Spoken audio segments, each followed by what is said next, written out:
Imagine a fragile young girl, nicknamed Minty by her family. Born into the brutal reality of slavery around 1822 in Maryland, she was one of 9 children. Her parents, Rit and Ben, a skilled cook and a talented timber worker, fought with every ounce of their being to keep their family together. But the system was designed to break them.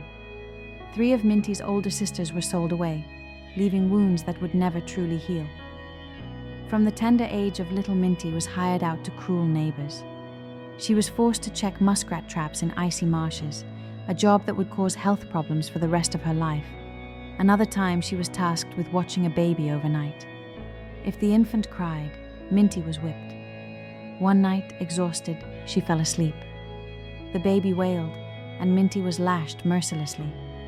These early experiences of separation and abuse forged an unbreakable bond with her family and lit a fire within her, a burning desire for freedom.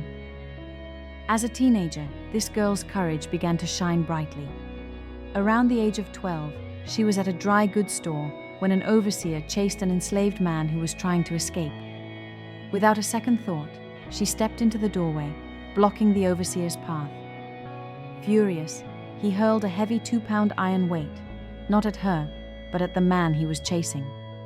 It missed its target and slammed into the young girl's forehead, fracturing her skull. She collapsed, bleeding, and was carried home, hovering near death. For months, she drifted in and out of consciousness, enduring excruciating pain. This injury left her with lifelong disabilities, severe headaches, sudden narcoleptic sleep attacks, and something else: vivid prophetic visions. In that deeply religious time, she saw these visions not as a curse, but as direct messages from God, premonitions that would guide her path. Far from breaking her spirit, this trauma deepened her profound faith, turning suffering into a source of immense spiritual strength. Around 1844, now a young woman of 25, she married John Tubman, a free black man.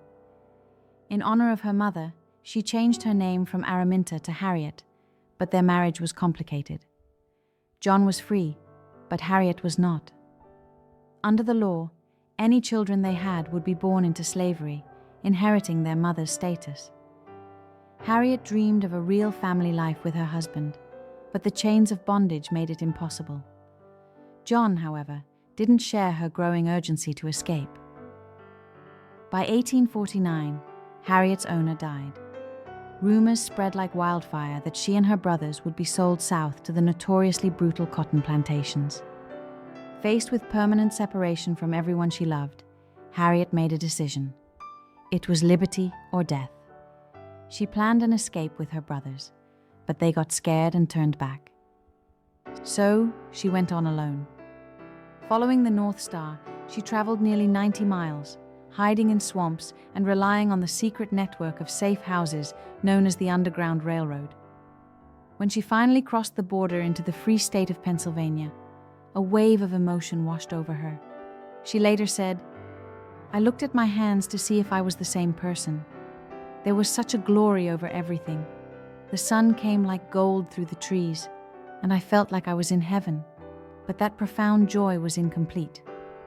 I was free," she recalled, "but there was no one to welcome me to the land of freedom. I was a stranger in a strange land. Her home, her family, her heart, it was all still back in Maryland." In that moment, she made a vow that would define her life and shape American history. I was free, and they should be free also.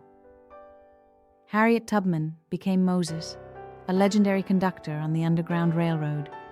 Over the next decade, she made 13 perilous trips back into the heart of territory. She personally rescued about 70 people, mostly her own family and friends. Her first mission, in 1850, was to save her niece Keziah and her children from the auction block. She then returned for her brother Moses. In 1851, she went back for her husband John, only to face a crushing heartbreak. He had remarried and had no intention of leaving. Though devastated, Harriet didn't let her personal pain stop her. She pressed on, rescuing her other brothers, one by one. In 1857, she undertook one of her most daring rescues, bringing her elderly parents north to safety in a makeshift wagon. Her methods were ingenious and strict. She used disguises and sang coded songs like "Go Down," "Moses." A slow tempo meant danger was near. A fast one meant the coast was clear. And she carried a pistol, making it clear to anyone who lost their nerve, "You'll be free or die." She never lost a single passenger. Her visions often warned her of patrols in danger, reinforcing her belief that she was on a divine mission. When the Civil War erupted, Harriet's fight for freedom entered a new chapter. She served the Union Army as a nurse, a cook, and most remarkably, as a spy and scout. Using her knowledge of herbal remedies learned in childhood, she healed wounded soldiers. But her most stunning contribution came in 1863, when she helped lead the Combahee River raid in South Carolina. This military operation, which she guided, liberated over 700 enslaved people. It was during her service that she met Nelson Davis, a Union soldier 22 years her junior. After the war, she settled in Auburn, New York. In 1869, she and Nelson married. He brought her the companionship and stability she had longed for her entire life. They adopted a daughter, Gertie, and finally built the warm, loving home Harriet had always dreamed of. But life was never easy. Nelson suffered from tuberculosis and couldn't work steadily. Harriet supported their family by farming, selling produce, and taking in boarders. She fought for years to receive a military pension for her wartime service, which she was finally granted after Nelson's death in 1888. Despite her own poverty and lingering health issues, her work was not done. In 1908, she opened the Harriet Tubman Home for the Aged, providing a sanctuary for elderly and poor African Americans. She was also a passionate advocate for women's right to vote. Speaking at rallies alongside figures like Susan B. Anthony, Harriet Tubman's life is a testament to the power of courage, faith, and love. Her famous declaration, "I had reasoned this out in my mind. There was one of two things I had a right to, liberty or death. If I could not have one, I would have the other," was the guiding principle of her existence. Her story is more than just history. It's a blueprint for overcoming the impossible. Maybe you're facing obstacles that feel overwhelming, fear, loss, or hardship. Maybe you have your own scars, your own injuries that seem to hold you back.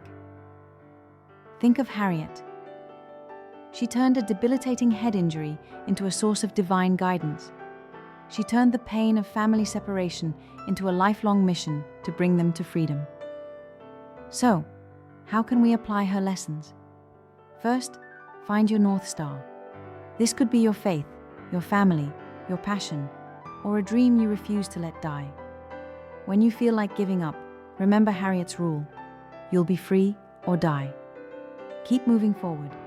Turn your pain into your purpose. Break down your monumental goals into smaller, manageable steps, just like her night-by-night journeys. And build your own underground railroad, a network of people who support you and lift you up. True freedom, as Harriet showed, isn't just about saving yourself. It's found in lifting others, in building a community, in creating a legacy of love. The story of Harriet Tubman, a small woman born into bondage, who changed the world, proves that one person's courage can make all the difference. You have that same power within you. You have the power to break your own chains, whether they are chains of doubt, fear, or circumstance. You can choose liberty today. Take that first step north. And just keep going. If you're inspired to learn more, there are some incredible films about her life, like the 2019 movie, Harriet, and the powerful documentary, Harriet Tubman, Visions of Freedom. Thank you for watching. If this story moved you, please like, share, and subscribe for more content that celebrates the power of the human spirit. You